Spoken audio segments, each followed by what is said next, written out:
കൊല്ലം സ്വദേശിയായ റിൻസി ഡേവിഡ് എന്ന 29കാരി യഥാർത്ഥത്തിൽ ആരാണെന്നറിഞ്ഞ് ഞെട്ടിത്തരിച്ചിരിക്കുകയാണ് മലയാളക്കര.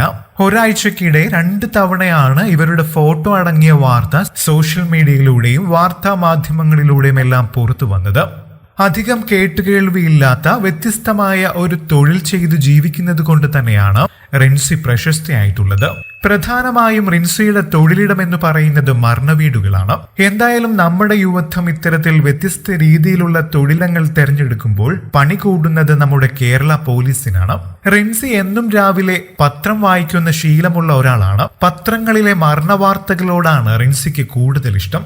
മരണം നടന്ന വാർത്തകളിലെല്ലാം പരതി അതിൽ മരിച്ചയാളുടെ സംസ്കാരം എന്താണെന്ന് റിൻസി കണ്ടെത്തും. തുടർന്ന് അഡ്രസ് തപ്പിയെടുത്ത് അങ്ങോട്ട് വെച്ചു പിടിക്കും. മരണ വീട്ടിലെത്തിയാൽ ആർക്കും സംശയം തോന്നാത്ത രീതിയിൽ പെരുമാറുകയും നല്ല രീതിയിൽ വേഷം ധരിച്ചെത്തിയിരുന്നതിനാൽ ആർക്കും റിൻസിയെ സംശയമൊന്നും തോന്നിയിരുന്നില്ല.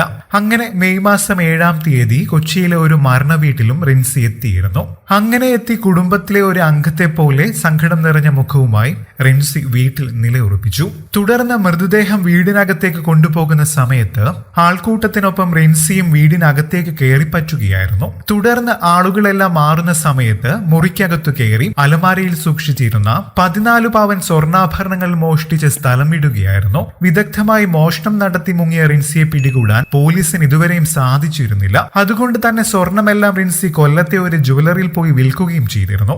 എന്നാൽ തന്റെ തൊഴിലിനോടുള്ള അടങ്ങാത്ത ആത്മാർത്ഥത കൊണ്ട് ഓഗസ്റ്റ് 10-ാം തീയതി വീണ്ടും പെരുമ്പാവൂരിലെ ഒരു മരണ വീട്ടിലേക്ക് റിൻസി എത്തി.